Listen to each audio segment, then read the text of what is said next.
Dictation start होगा 5 second के बाद। Get ready, start. फिर एक रिपोर्ट ने बता दिया है कि आबादी के मामले में भारत अब चीन से आगे निकल गया है।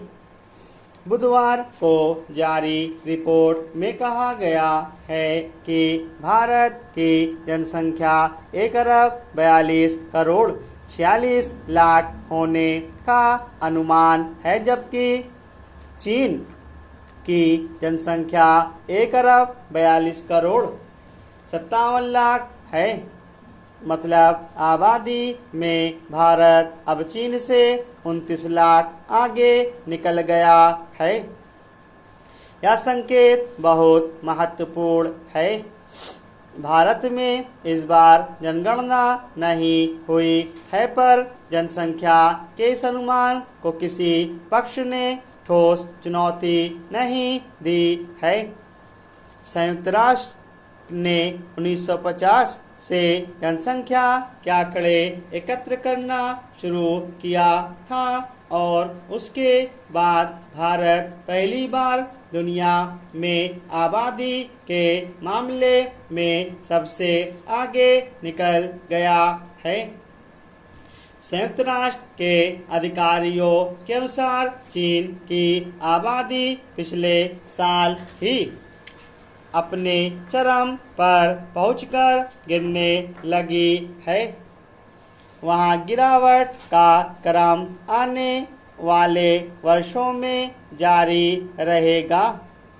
गौर करने की बात है कि अभी भारत की जनसंख्या वृद्धि दर बढ़ रही है, जबकि चीन की वृद्धि दर साल 1980 से घटती चली जा रही है। हालांकि भारत अभी युवा बहुल देश है, जबकि चीन में बूढ़ों की संख्या तेजी से बढ़ रही है। वहाँ 20 करोड़ से ज़्यादा लोगों की आयु 65 वर्ष से अधिक है। भारत में अभी इस वय के महज 7% लोग हैं। वैसे चीन में लोगों का जीवन भारत की तुलना में लंबा है।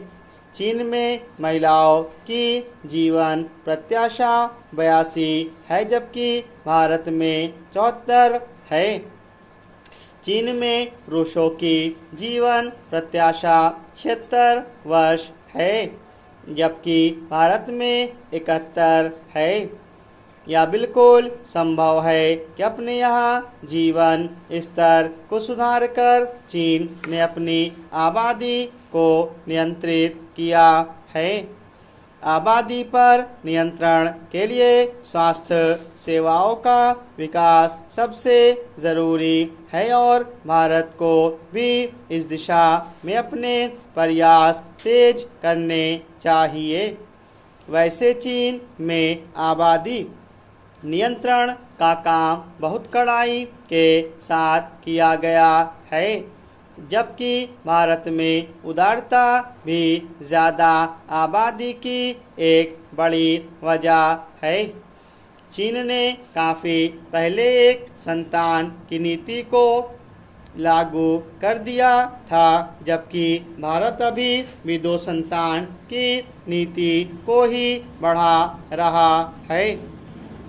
लोकतंत्र में आबादी को कड़ाई से नियंत्रित करने में अपनी समस्याएं हैं। स्वतः स्फूर्त नियंत्रण की उम्मीद करना और जागरूकता के लिए पहल करते रहना भारत की मजबूरी है।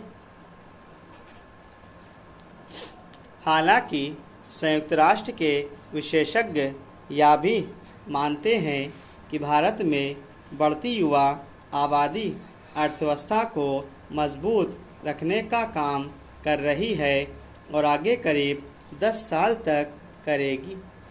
अतः तेज विकास का लाभ उठाते हुए भारत को आबादी नियंत्रण के प्रयासों को तेज करना होगा ताकि साल 2035 से भारत की आबादी में गिरावट शुरू हो जाए। अमृत काल इस मामले में भारत के लिए परीक्षा का समय है। आज़ादी की 100वीं वर्षगांठ के समय तक भारत अपनी आबादी को पूरी तरह से नियंत्रित कर ले तो इससे बेहतर कुछ नहीं हो सकता। ज़्यादा आबादी दुख की वजह नहीं है। समाज में बढ़ती असमानता और गरीबी ने मुश्किल में डाल रखा है। भारत जब सबसे ज़्यादा आबादी वाला देश हो गया है तब उसे बार बार यह याद भी दिलाया जाएगा। मतलब युद्ध स्तर पर आबादी को जल्द से जल्द स्थिर करने के अलावा हमारे पास कोई विकल्प नहीं है।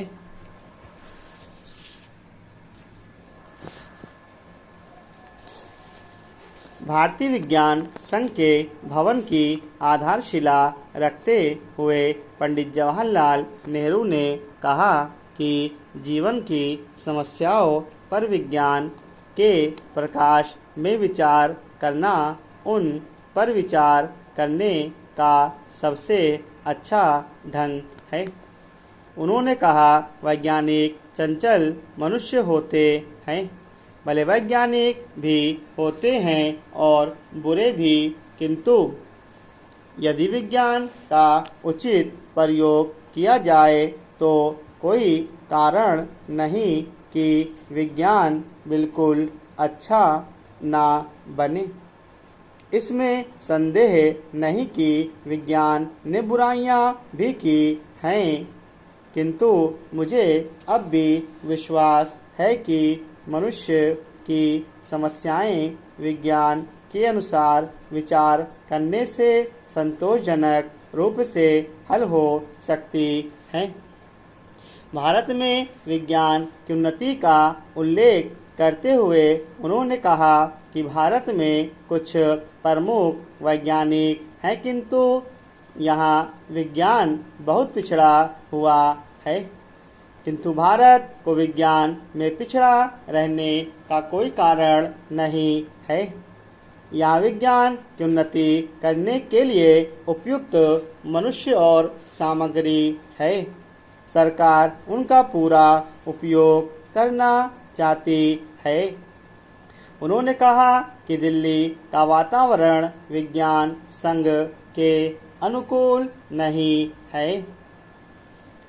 उनसे पूर्व विज्ञान संघ के अध्यक्ष सर शांति स्वरूप भटनागर ने अपने भाषण में कहा कि इस देश में बुनियादी और व्यवहारिक विज्ञान के निकटतर संपर्क में लाने के लिए बहुत कुछ करना शेष है।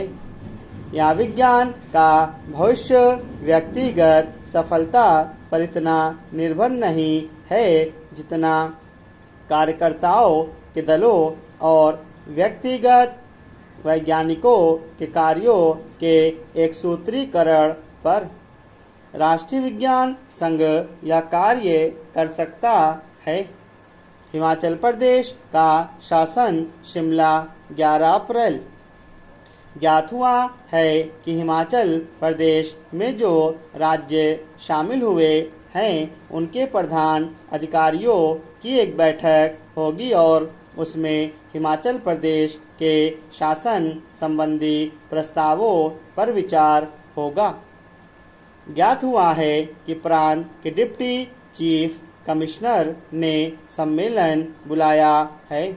सम्मेलन 21 अप्रैल को शिमला में होगा। स्टॉप।